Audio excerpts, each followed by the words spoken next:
only show in the world where you get James Morrow, you get Rita Panahi, you get Rowan Dean, and best of all, if that's not enough for you, you get the next Prime Minister of Britain, possibly, Nigel Farage.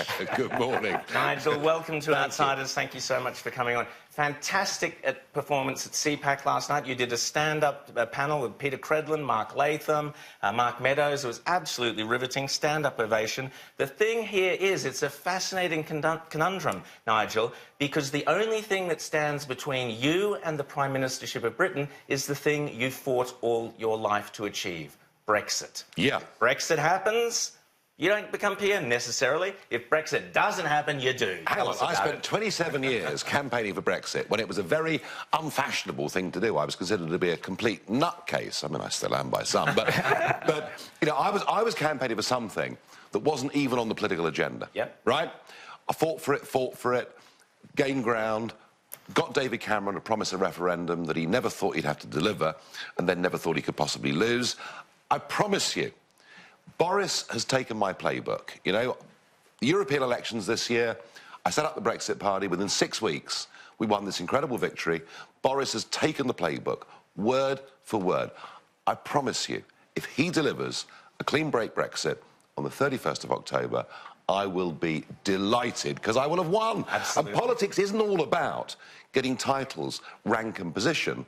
Politics is about principle. It's about changing things. Provided my country becomes independent and free, that's what matters. Now, tell us the journey from Brexit, because you set up UKIP, Yep. and then you've set up the Brexit Party, huge Yep. success. If Brexit happens, I've always said I still think you will end up in Downing Street and you will be the one, because I don't think you can trust necessarily the Tories. Tell us your Brexit journey briefly, from UKIP to Brexit, and what's going to happen in these next few weeks. Yeah, I mean, UKIP was slowly growing, and suddenly we sort of exploded in 2011, 12, 13. Why?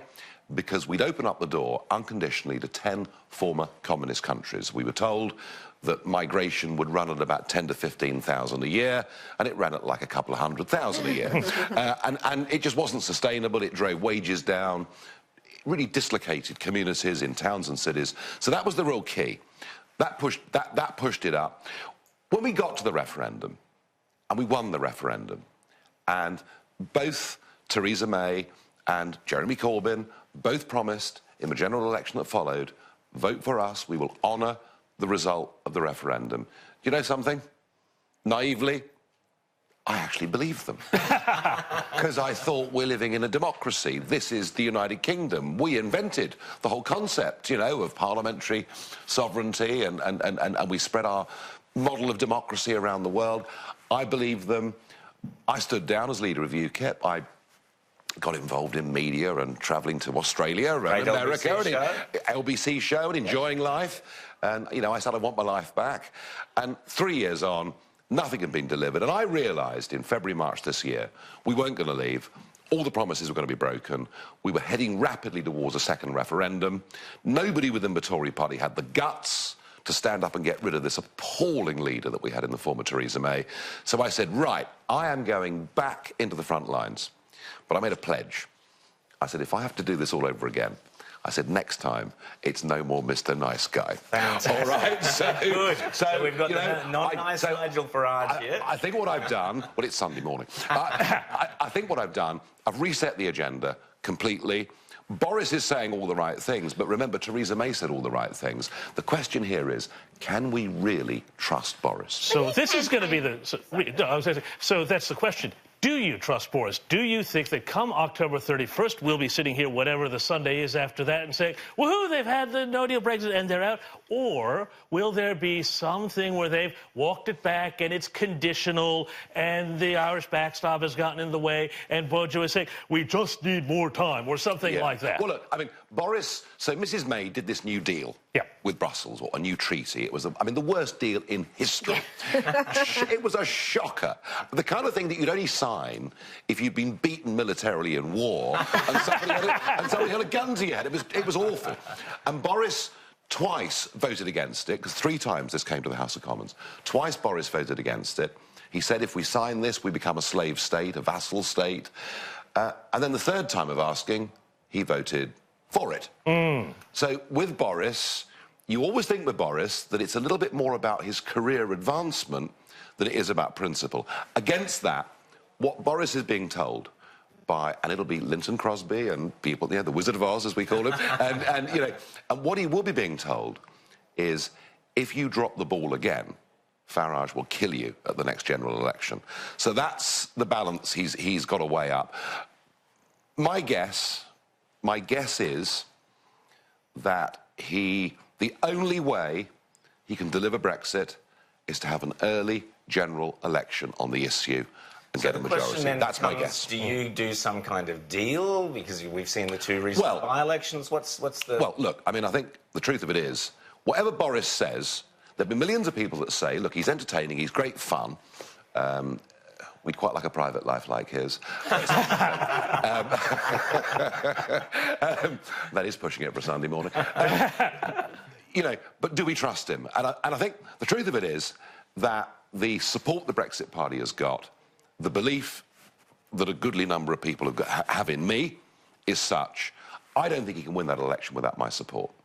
But to get my support, I'm going to have to believe in him, genuinely believe in him, and in the Conservative Party, who've not been Conservative at all for years. How would that work, though? Because there's no preferential voting in the UK. No, that's right. So are we going to get Jeremy Corbyn becoming Prime Minister because the Conservative vote is going to be split? Well, what we saw in Peterborough, and that was a by-election immediately after the European elections, we saw the Labour Party get 31%, the Brexit Party get 30%, the Tory Party get 21%, and there's 51% of the vote between the two of us, and Corbyn wins on 31. Yeah. So, here's the logic, right? There are parts of the north of England, for argument's sake, that have sent back Labour MPs since the end of the First World War. And it's kind of tribal politics. They feel like Labour communities. Even though they're going to feel very betrayed by Corbyn and the Labour Party giving up on Brexit, they could not bring themselves to vote Conservative if you paid them £100,000. But they can vote for me. And so the argument would be... You would run in some seats. If Boris is absolutely sincere and wants to deliver Brexit above everything else and doesn't mind upsetting some in the Conservative Party, who, don't forget, hate me. I mean, I am the devil, which is just, it's always a good thing in life to be judged by your enemies, I think.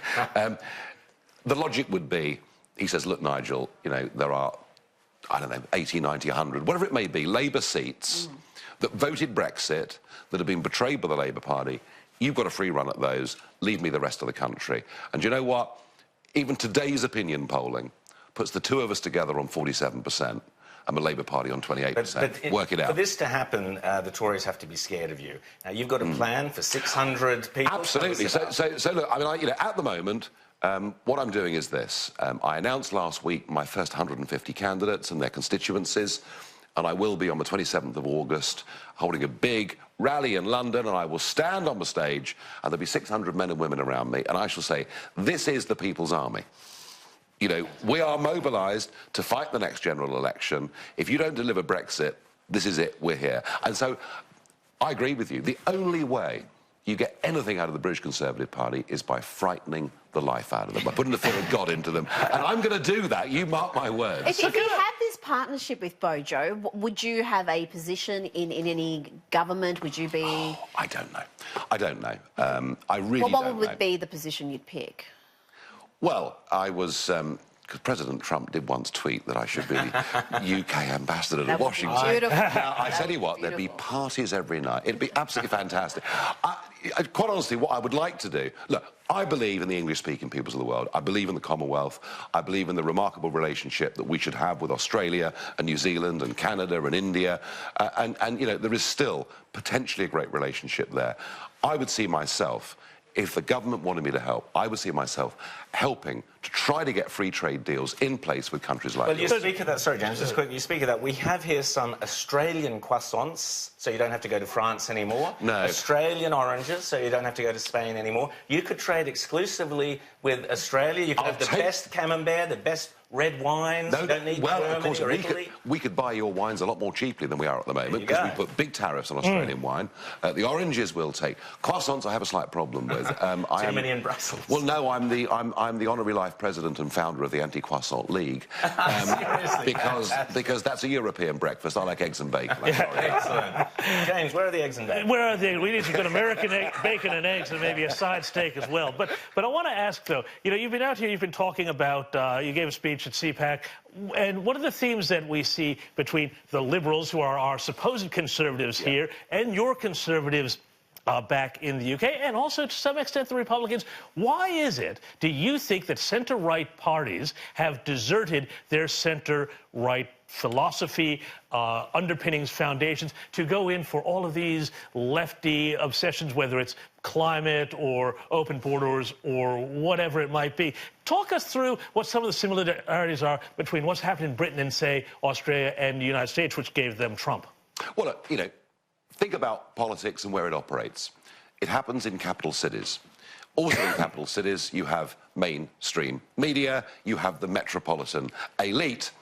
Politicians and their wives or husbands actually rather like to be invited to the right dinner parties, like to be popular. It's quite difficult in London, for argument's sake, or Washington.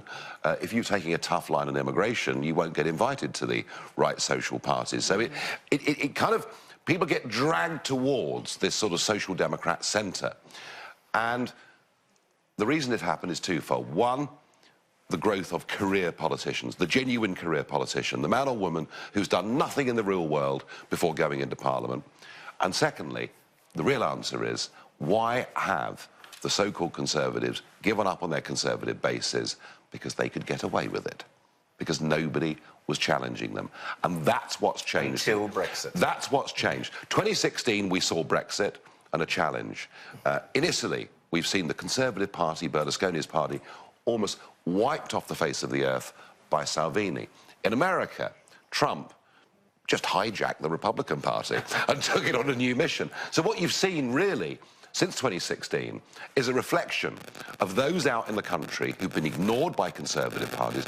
We are living through a big revolt on the right, and Conservative parties are being reclaimed by their own voters. I think it's a very exciting time we're living through, and you know, there's a lot of people out there that say, oh, well, look, you know, Brexit, Trump, these were just short-term phenomena. But, hey, look at the Australian elections. This thing is growing.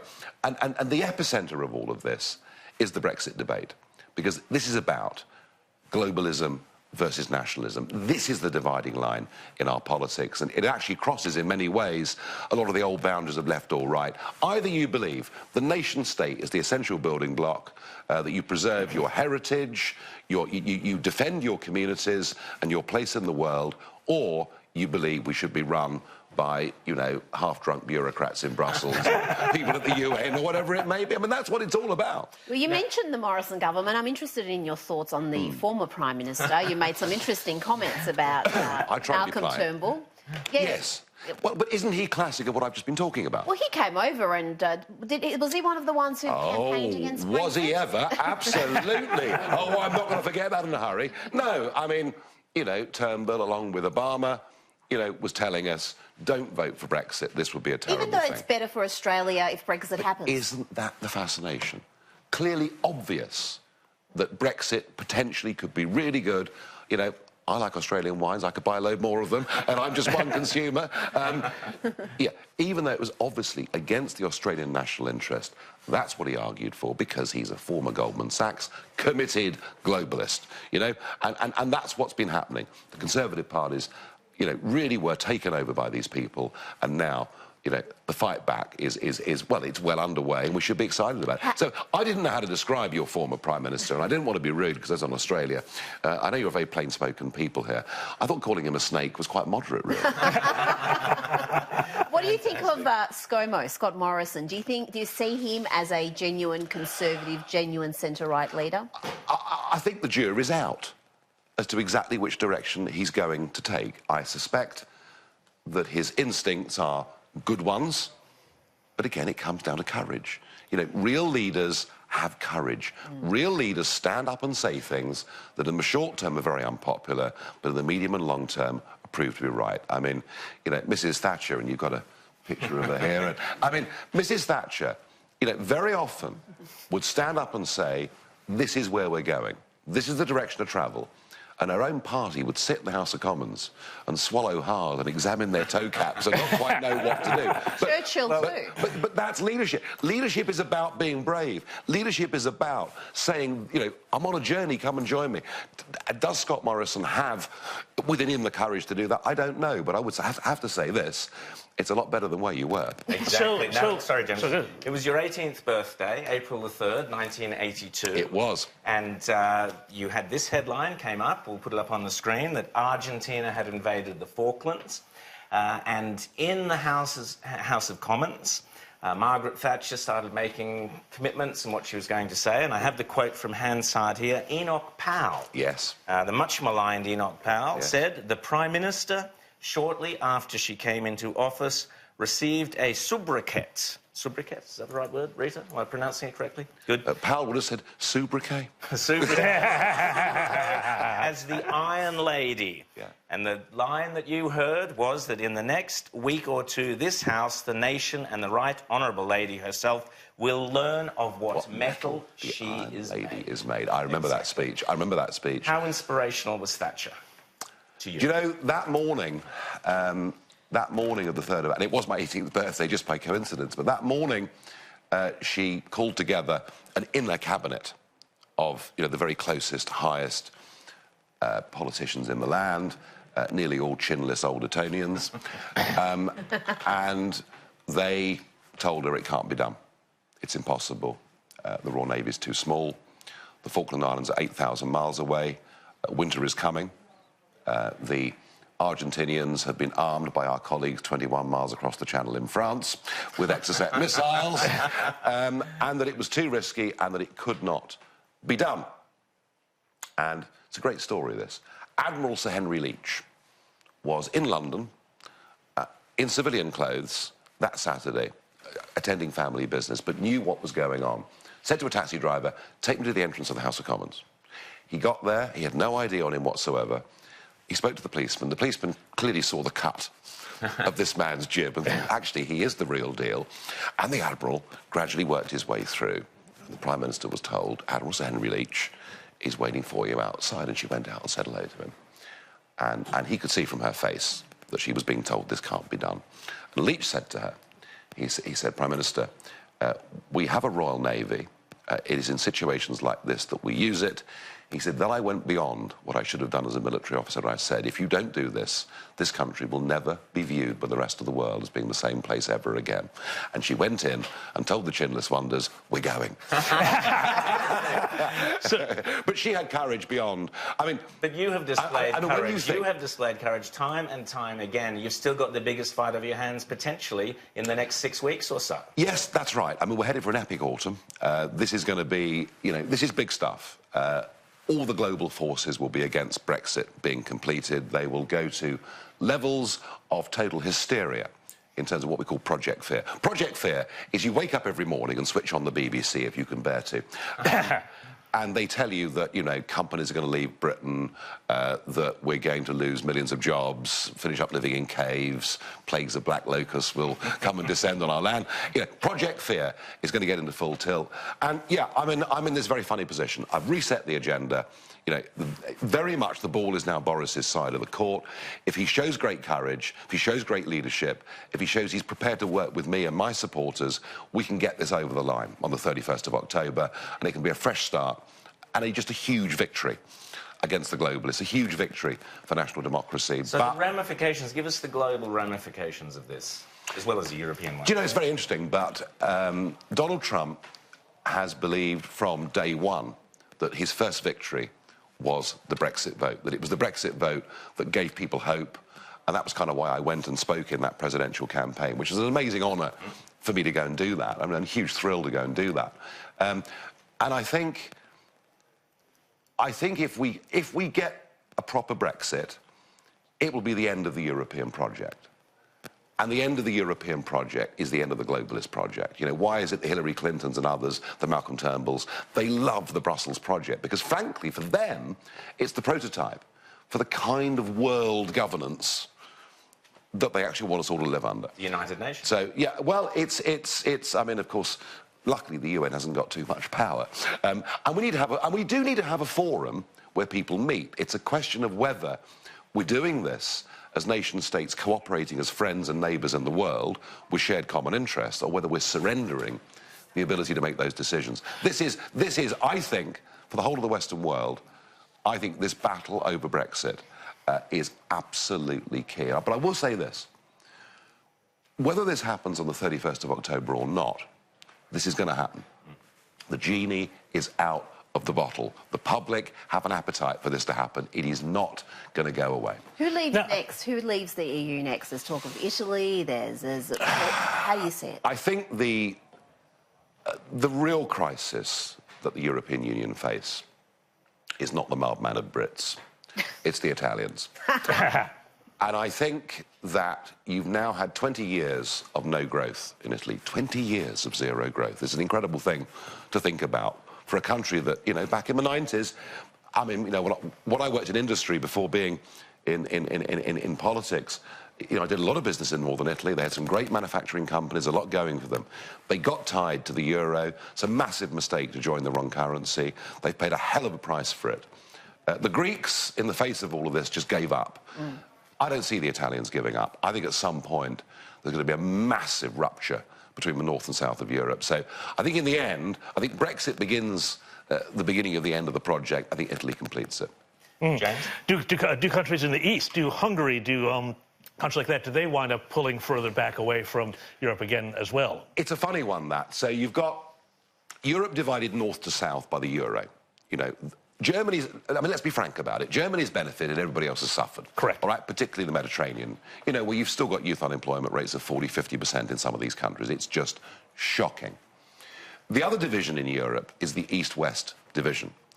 And you've got, I mean, Hungary, I suppose, in a sense, the lead country, but don't forget Poland, Czech Republic, Slovakia. And these are very deeply Christian countries. These are very ancient civilizations, and they have major concerns about the kind of immigration that Mrs. Merkel encouraged into the European Union, major concerns about the impact that will have on their Christian culture and their identity. And they are fighting for that, but none of them want to leave the European Union because they keep being given money. You know, and this is the problem. But still, that still poses challenges. I mean, 10 years ago, Libération in France said that Nigel Farage is the European Union's worst nightmare because he wants to leave the European Union. They wrote the other day, Viktor Orban's an even bigger nightmare because he doesn't want to leave. but just be a disruptor. I just want to get to climate change. And the big disappointment for me of Boris Johnson is he's bought the whole thing. He's gone in hook line. He used to be, when he was a Spectator editor, a climate skeptic. Now he's the full thing. He's in there, changed the climate. Yet this is part of the globalist agenda. So the Tories are really embedded into the globalist agenda. You speak the opposite story. Tell us your thoughts. Well, look, I mean, I just take this view. I mean, firstly, I was an environmentalist before most of these environmental campaigners were born. You know, I was conscious in the 1980s that we've got to think about the Earth and how we look after it, and I still believe that very strongly. I didn't. Here's a real confession. I did vote Green once. Hey, you heard it here first on Outsiders. Nigel Farage. Well, because in those days... Call security and But in those days, the Greens were Eurosceptic. Yeah. The Greens were very Eurosceptic when the Tories weren't particularly, so I did actually vote Green. Look, I think this.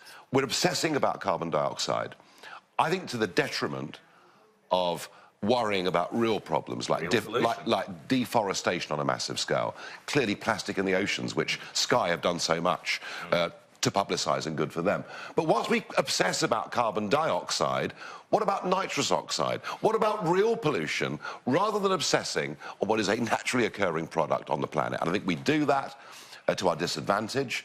I think what we're doing in order to counter climate change with CO2 taxes has led to one of the biggest transfers of wealth from the poor to rich we've ever seen in our lifetimes. And the absolute truth of it is, when Tony Blair tells you the science is settled, no science is ever settled.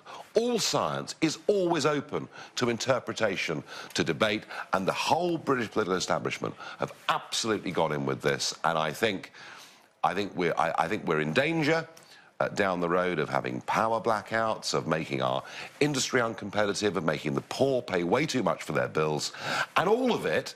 We're quite a big country compared to Australia, but all of it, you know, we produce 1.8% of global carbon dioxide. Exactly. It's irrelevant what we do. It's what China does or India does that actually is going to affect. Absolutely. Sorry, James.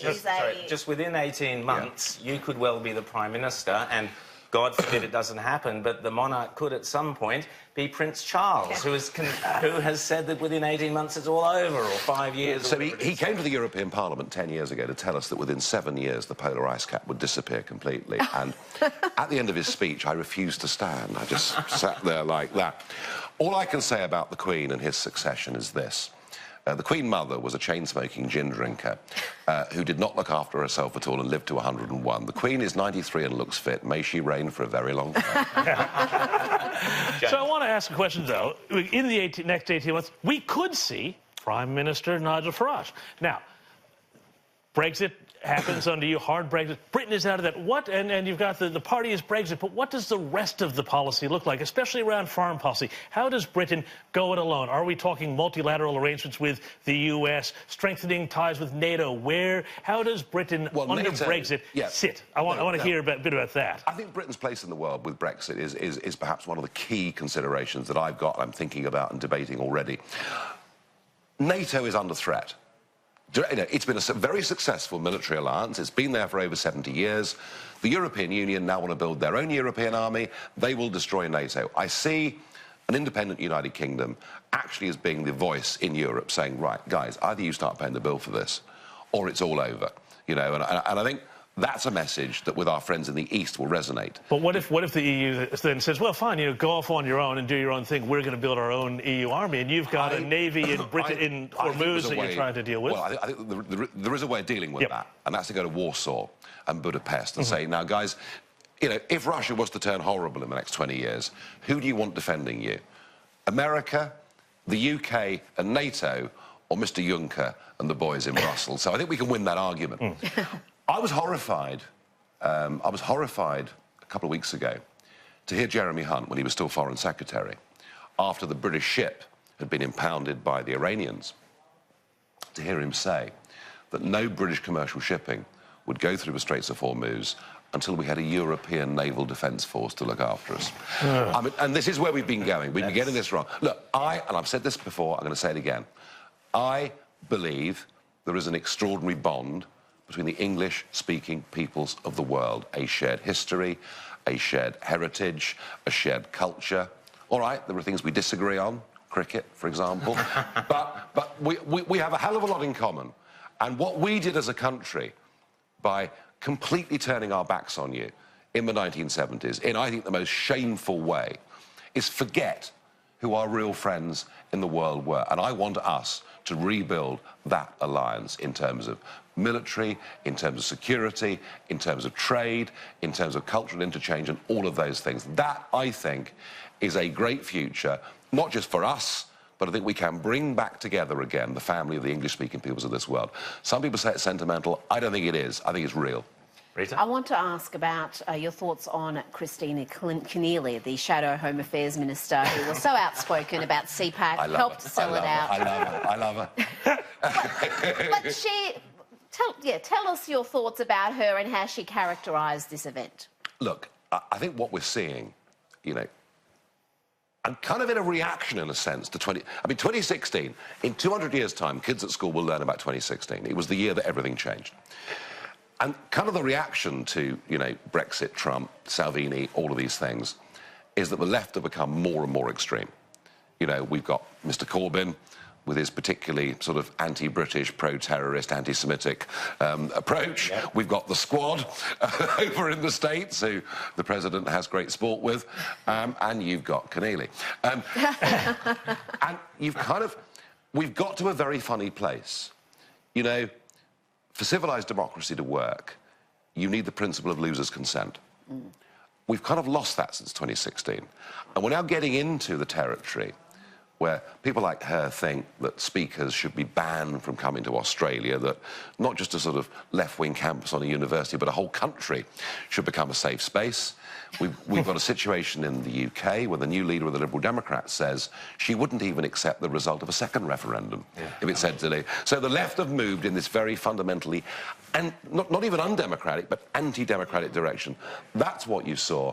I think we should be very pleased about this. I think we should be very bullish about this. I think the more extreme these people get, the more, I call it Middle England, and it's flyover state America, and I'm sure it's sort of outside, you know, Melbourne and Sydney's quite Australian. Yeah. You know, and actually, the more extreme the left become, the more unreasonable they become, the more anti-democratic they become. Reasonable people say, do you know what? We've built this country. Our forebears in the 20th century shed much blood to defend this way of life and this democracy. We're not about to be told we can't listen to various speakers. So I think it's great news. The more extreme the left become, the angrier we get, the more people watch Outsiders, and the more chance there is of Conservatives and people who believe in the nation-state winning the next election. Fantastic. Nigel Farage, thanks so much for coming on Outsiders. Now, you've got to leave here. You've got a big job on Wednesday. You've got to support the British cricket team. Good luck, Nigel. I got to admit, whatever Steve Smith's previous behaviour, he is just the most outstanding cricketer you've produced since Bradman. It is astonishing, and he is just unbelievable to watch. Do you know what? Of course, I want England to win, but above all, I love sport, and he is going to be. It's going to be something else. I'm looking forward to it very much indeed. Fantastic. Possibly, I'm still tipping it. Certainly, if not the Prime Minister, very close to the Prime Ministership. Probably the Prime Minister of Britain next year. There you go, Nigel Farage. Thanks so much for coming. Thanks, guys. Outsiders. Thank you. Have a great trip home. Brilliant. Thanks. Now, we'll take a short break while Nigel he's going to steal some of the croissants and give them and throw them, I think, out the door.